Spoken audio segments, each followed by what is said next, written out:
Recording studio Patna.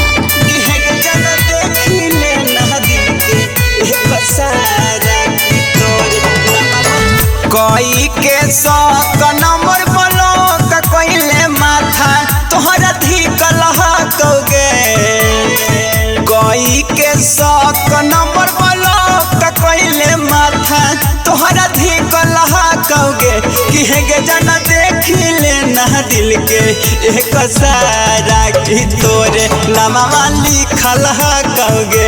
किहेगे जना देखिले ना दिल के एक सारा की तोरे नामवा लिखल हकौगे। कोई के शौक नंबर ब्लॉक कइले माथा तोहरा धिकल हकौगे। कोई के शौक नंबर ब्लॉक कइले माथा तोहरा धिकल हकौगे। किहेगे जना देखिले ना दिल के एक सारा की तोरे नामवा लिखल हकौगे। किहेगे जना देखिले ना दिल के एक सारा की तोरे नामवा लिखल हकौगे।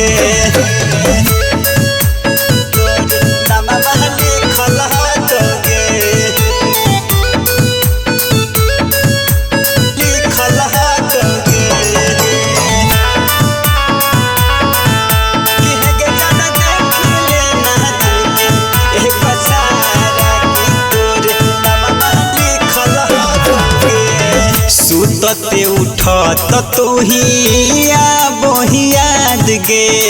तब काहे माथे पदिहले गम के बोझलाद गे। सुतते उठत तोही आबोही याद गे। तब काहे माथे पदिहले गम के बोझलाद गे। तू ही तो ही मोर प्राण जानू तोरा से कुछो न छिपल हकौगे। तू ही तो ही मोर प्राण जानू तोरा से कुछो न छिपल हकौगे। किहेगे जना देखिले ना दिल के एक सारा की तोरे नामवा लिखल हकौगे। किहेगे जना देखिले ना दिल के एक सारा की तोरे नामवा लिखल हकौगे।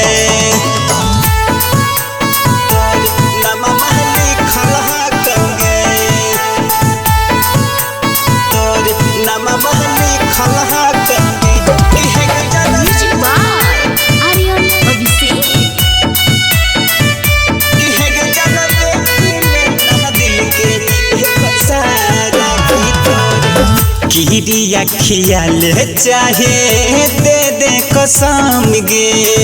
अभिजीत अजुबा विकसवा तोरे हो धान गे।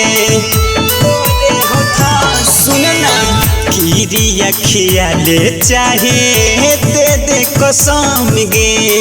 छोटुआ छोटन मिथलेश तोरे हो धान गे। मनीषा मतंजलिया के जिंदगी तोरे पटिकल हकौगे। मनीषा मतंजलिया के जिंदगी तोरे पटिकल हकौगे। किहेगे जना देखिले ना दिल के एक सारा की तोरे नामवा लिखल हकौगे। किहेगे जना देखिले ना दिल के एक सारा की तोरे नामवा लिखल हकौगे।